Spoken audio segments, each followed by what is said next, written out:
Bismillahirrahmanirrahim. Assalamualaikum. Welcome students. You are watching my YouTube channel. Bete, my name is Sania Mumtaz. Today I am going to teach you biology class first year chapter 2 और chapter का name है हमारे पास biological molecules. बेटे last lecture में मैंने आपको importance of water जो था वो रीड करवाया था, जिसमें मैंने आपको वाटर जो है वो अबंडेंट कंपाउंड है, ब्रेन सेल्स में उसकी कितनी अमाउंट है, बोन्स में उसकी कितनी अमाउंट है। उसके बाद मैंने आपको ये भी रीड करवाया कि उसकी स्पेसिफिक हीट क्या होती है, हीट ऑफ वेपोराइजेशन की मैंने डेफिनेशन रीड करवाई, फिर उसकी इंपोर्टेंस भी मैंने आपको रीड करवाई। बेटा उम्मीद करती हूँ कि आपको वो वाला लेक्चर अच्छे से क्लियर हो गया होगा। बेटा अगर आपको कोई इशू है कमेंट सेक्शन में जाएं एंड मुझे बताएं। ओके बेटा, आज का जो हमारा टॉपिक है बहुत ही इंटरेस्टिंग, बहुत ही यमी टॉपिक है और आसान टॉपिक है। बेटा कोई भी टॉपिक में हर वीडियो में आपको बोलती हूँ कि कोई भी टॉपिक मुश्किल नहीं होता, बहुत ही आसान होता है। अगर आप उसे इंटरेस्ट लेकर रीड करते हैं तो वो टॉपिक आपके लिए नहायत ही आसान बन जाता है। अगर आप इस क्यूरियोसिटी से रीड करते हैं कि इसके पीछे क्या सिलसिला है, या ये कैसे हुआ, या इस वर्ड का मीनिंग क्या है, ये वर्ड कहां से निकला, तो टॉपिक जो है वो आपके लिए बहुत ही इंटरेस्टिंग हो जाता है। तो आज का हमारा टॉपिक क्या है, कार्बोहाइड्रेट्स, बायोलॉजिकल मॉलिक्यूल्स चैप्टर 2 और टॉपिक का नेम है हमारे पास कार्बोहाइड्रेट्स। तो बेटा कार्बोहाइड्रेट्स होते क्या हैं? सबसे पहले कार्बोहाइड्रेट्स उसे हम क्या कहते हैं, जिसे आल्सो कॉल्ड हम क्या कह रहे थे, सेक्राइड्स। सेक्राइड्स का मतलब होता है शुगर, ठीक है। सेक्राइड्स का मतलब क्या होता है, शुगर। कार्बोहाइड्रेट्स मेरा बेटा लिविंग ऑर्गेनिज्म में अबंडेंट में पाया जाता है। आपको ये भी पता है लिविंग ऑर्गेनिज्म कौन है, जिंदा जानदार हम हैं, जिंदा जानदार हम हैं। और ज्यादा कसरत से ये कहां पे पाया जाता है मेरे बेटा, ये प्लांट्स में। हम प्लांट्स से कार्बोहाइड्रेट्स को हासिल कर रहे होते हैं। और कार्बोहाइड्रेट्स का असल मीनिंग क्या होता है, शुगर, ठीक है। हम किसी रूट ट्यूबर से, हम उसके अलावा सीरियल से, हम वीट से, जो हम रोटी खाते हैं, गंदम से, फलियों से हमें शुगर कैसे हासिल कर रहे होते हैं, ये सबसे प्लांट में कसरत से पाया जाता है। तो आज का टॉपिक हम स्टार्ट करते हैं। तो टॉपिक का नेम हमारे पास क्या, कार्बोहाइड्रेट्स। ये हमारे पास ग्रीक वर्ड है। कार्बोहाइड्रेट्स कौन सा हमारे पास वर्ड है, ग्रीक वर्ड है, ठीक है। और इसका मतलब हमारे पास क्या है, ग्रीक वर्ड किससे निकला है, सैक्रोन से निकला है, और जिसका मतलब हमारे पास क्या है, शुगर है।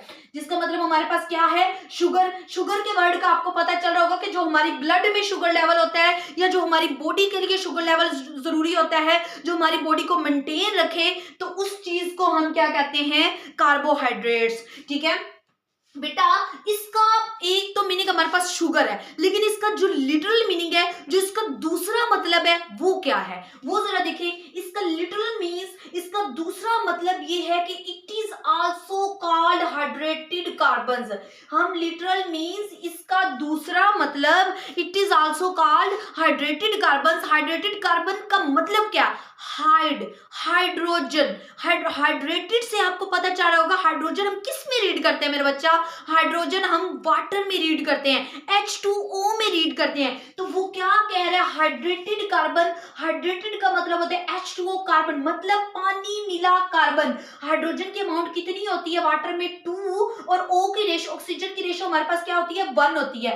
तो जो मेरा बच्चा इसमें हाइड्रेटेड कार्बन आता है, मतलब पानी मिला कार्बन, इसे हम कहेंगे it is also called hydrated carbon, ठीक है। इसका लिटरल मीनिंग हमारे पास ये होगा। उसके बाद मेरा बच्चा जो हमारे पास कार्बोहाइड्रेट्स है, बेसिक जो इसका जो चीज आपको पता होनी चाहिए, जो चीज बेसिक है, वो ये है कि ये किससे मिलकर बना है, ठीक है। ये कार्बोहाइड्रेट्स हमारे पास किससे मिलकर बना है, तो ये हमारे पास ऑक्सीजन, हाइड्रोजन, कार्बन, ये 3 बेसिक चीजें हैं, ये 3 बेसिक ऑब्जेक्ट्स हैं, ये 3 बेसिक थिंग्स हैं जिनसे ये हमारे पास क्या है, मिलकर बना है। उसमें सबसे पहले हमारे पास हाइड्रोजन, ऑक्सीजन एंड कार्बन आ जाता है, ठीक है। ये एलिमेंट्स है, इनसे मिलकर ये बना। कुछ एग्जांपल्स मैंने यहाँ पे राइट की है, देखिए हमारे पास कार्बन C3H6, O की 3, ये हमारे पास एक एग्जांपल है। इसमें C की 3 की अमाउंट सेम रहेगी, H2O को बाहर लिख के हम मल्टीप्लाई कर सकते हैं, 3 2 6, O की 3, इसको अंदर मल्टीप्लाई कराएंगे तो सेम वैल्यू हो जाएगी। इसी तरह C की 4, H की 8, O की 4, तो C की 4 वाली वैल्यू हमारे पास क्या रहती है, सेम रहती है। H2O को हम ब्रैकेट में राइट करके बाय हम 4 को राइट कर देंगे, तो जब इससे मल्टीप्लाई करेंगे तो सेम यही वैल्यू आ जाएगी, और इसी तरह सेम यही वैल्यू आ जाएगी। ठीक है, ये ग्लूकोज का फार्मूला आपको ऑलरेडी आता है। ठीक है, ग्लूकोज का फार्मूला आपको ऑलरेडी आता है, C की 6, H की 12, O की 6। तो इसमें क्या होगा मेरा बच्चा, कार्बन जो है वो सेम रहेगी, हाइड्रोजन वाटर जो है वो अंदर आ जाएगा, और 6 की वैल्यू जब इसको मल्टीप्लाई करेंगे तो यहाँ पे 12 ही आएगा, और यहाँ पे भी 6, मतलब वही फार्मूला बन जाता है। ठीक है, अब मेरी बात सुने जरा गौर से कि the ratio of hydrogen oxygen are same as like in water. वो कह रहा है कि हाइड्रोजन और ऑक्सीजन की रेशियो क्या होती है, इसमें सेम होती है जैसा कि वाटर में होती है। जैसे कि वाटर में इसकी रेशियो 2:1 होती है, वैसी ही इसकी रेशियो 2:1 किसमें होती है, कार्बोहाइड्रेट्स में होती है। ठीक है, कार्बोहाइड्रेट्स में भी इसकी रेशो वही होती है, ऑक्सीजन और हाइड्रोजन की। ठीक है, जैसे हमारे पास इसमें है, ठीक है, जैसे हमारे पास इसमें रेशो होती है वैसे ही हमारे पास किसमें होती है, कार्बोहाइड्रेट्स में होती है। और मेरा बच्चा इसका जो जनरल फार्मूला वो हमारे पास होता है CxH2OY, बाय ब्रैकेट में हमारे पास Y आ जाता है, CxH2OY। तो अब आपको मेन इसकी जो चीज है वो पता होना चाहिए कि CX किसको रिप्रेजेंट करता है और Y किसको रिप्रेजेंट करता है। ये चीजें बहुत बेसिक होती हैं, ये आपको पता होना बहुत जरूरी है। ये इंपॉर्टेंट लॉन्ग क्वेश्चन है, ये इंपॉर्टेंट शॉर्ट क्वेश्चन की डेफिनेशन है। इसका फार्मूला आप लोगों ने राइट करना होता है, इसके स्टेप्स आप लोगों ने राइट करने होते हैं। तो जरा देखिए हमारे पास CX, ठीक है, X हमारे पास किस चीज को शो कर रहा होता है मेरा बच्चा, X हमारे पास कार्बन को शो करता है। X मेरा बेटा किस चीज को शो करता है, X कार्बन को शो करता है। और हमारे पास Y है, ये किस वैल्यू को शो कर रहा होता है, ये हमारे पास वाटर को शो कर रहा होता है। ये किस चीज को शो कर रहा होता है, सॉरी, ये किस चीज को शो कर रहा होता है, ये हमारे पास वाटर को शो कर रहा होता है। और जो ऊपर वाला X है वो हमारे पास किसको शो करता है, वो हमारे पास कार्बन को शो करता है। वो हमारे पास किसको शो करता है, वो हमारे पास कार्बन को शो करता है। और Y हमारे पास वाटर को शो करता है। अब देखें हमने ये बेसिक जो चीजें थी मैंने आपको वो समझाई, ताकि डेफिनेशन करवाने से पहले आपको कुछ बेसिक चीजों की समझ होना बहुत जरूरी है। इन चीजों को समझना आपके लिए बहुत जरूरी है। ठीक है, तो इसकी अब केमिकल डेफिनेशन जरा देखेंगे, गौर से इसे समझेंगे, वर्ड टू वर्ड इसे समझेंगे। वर्ड टू वर्ड मैं आपको समझाऊंगी, पूरी चीजें आपको समझ आना बहुत ही जरूरी है। तो जरा देखें, कार्बोहाइड्रेट्स, हमें पता है कार्बोहाइड्रेट्स का सेकंड मीनिंग होता है शुगर। अब वो इसकी डेफिनेशन क्या कह रहा है, कार्बोहाइड्रेट्स आर पोली का मेरा मतलब बेटा क्या मतलब होता है, पोली का मतलब होता है मैनी। ठीक है, पोली, जहां पे भी पोली का वर्ड आएगा आपको पता होना चाहिए इसका मतलब है मैनी। हाइड्रोक्सी मतलब हाइड्रोक्सी OH ग्रुप होते हैं इसमें। कार्बोहाइड्रेट्स आर पॉलीहाइड्रोक्सी एल्डिहाइड का मतलब कि उसमें ये वाला ग्रुप होगा, C+O और R और H। ठीक है, ये इसमें ग्रुप होगा। R कीटोन्स, और कीटोन एक ये ग्रुप होगा, C+O R और R। ठीक है, ये इसके पास ग्रुप होगा। विच ऑन हाइड्रोलाइसिस, हाइड्रोलाइसिस का मतलब होता है जो एक बड़ा मॉलिक्यूल है वो कैसे टूटकर एक छोटे मॉलिक्यूल में कन्वर्ट होता है, उस चीज को हम क्या बोल रहे होते हैं, उस चीज को हम हाइड्रोलाइसिस बोलते हैं। ठीक है, कार्बोहाइड्रेट्स शुगर हैं और polyhydroxy, poly many hydroxy OH hydroxy group इसका होगा, एल्डिहाइड इसको हम बोलेंगे। और कीटोन्स ये वाला फार्मूला होगा, विच आर हाइड्रोलाइसिस जो टूटने पर, जो एक बड़े मॉलिक्यूल से छोटे मॉलिक्यूल में कन्वर्ट होने पर क्या पैदा कर रहे होते हैं, पॉलीहाइड्रोक्सी एल्डिहाइड और कीटोन्स।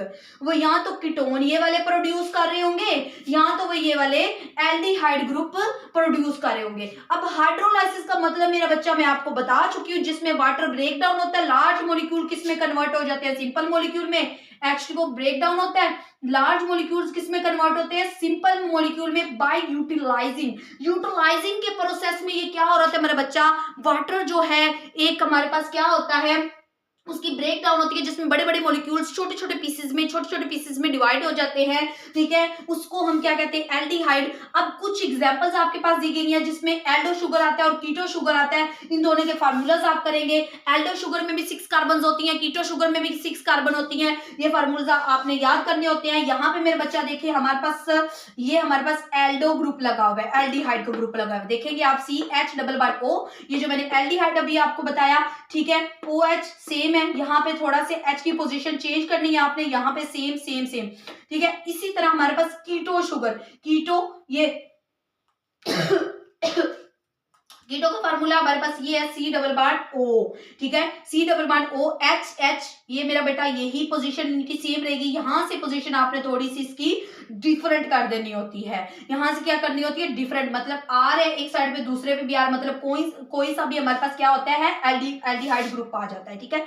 अब इसकी नेक्स्ट मतलब जो कार्बोहाइड्रेट्स का सबसे बड़ा सोर्स है वो क्या है, फोटोसिंथेसिस करना, और फोटोसिंथेसिस के जरिए प्रोड्यूस करना, उस चीज को हम क्या कहते हैं, कार्बोहाइड्रेट्स कह रहे होते हैं। ये सबसे इसका मेन प्रोसेस क्या होता है, फोटोसिंथेसिस होता है, जिसमें ग्रीन प्लांट जो होते हैं फोटोसिंथेसिस करते हैं और कार्बोहाइड्रेट्स बना रहे होते हैं। उसके अलावा ये लिविंग ऑर्गेनिज्म में अबंडेंट तौर पर पाया जाता है, प्लांट्स में बहुत ज्यादा पाया जाता है, जिसमें हमारे पास एग्जाम्पल आ जाती है, सेलुलोज ट्यूबर्स हो जाती है हमारे पास, वीट हो जाती है, और इसकी 3 मेन नेक्स्ट टाइप्स होंगी। जो पहली टाइप होगी वो हमारे पास मोनो का मतलब होता है एक, सेकेराइड का मतलब होता है शुगर। नेक्स्ट हमारे पास देखें, मोनो का मतलब है एक, सेकेराइड का मतलब है शुगर, और उसके बाद ओलिगोसेकेराइड्स में हमारे पास जो होते हैं 2 से ज्यादा होते हैं, सुक्रोज, मेल्टोज, लैक्टोज इसमें आ जाता है। सुक्रोज जो होते हैं हमारे पास गन्ने की शुगर आ जाती है, मेल्टोज माल्टे की, लैक्टोज जो लैक्टिक एसिड में पाए जाते हैं। आगे हमारे पास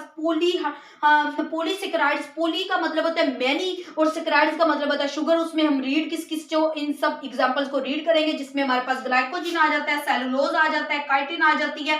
इन सब चीजों को हम इसमें रीड करेंगे। बेटे उम्मीद करती हूँ कि आज का लेक्चर आपको अच्छे से क्लियर हो गया होगा। Thanks for watching my video. Okay, जज़ाकिल्लाह, अल्लाह हाफिज, फी इमानिल्लाह।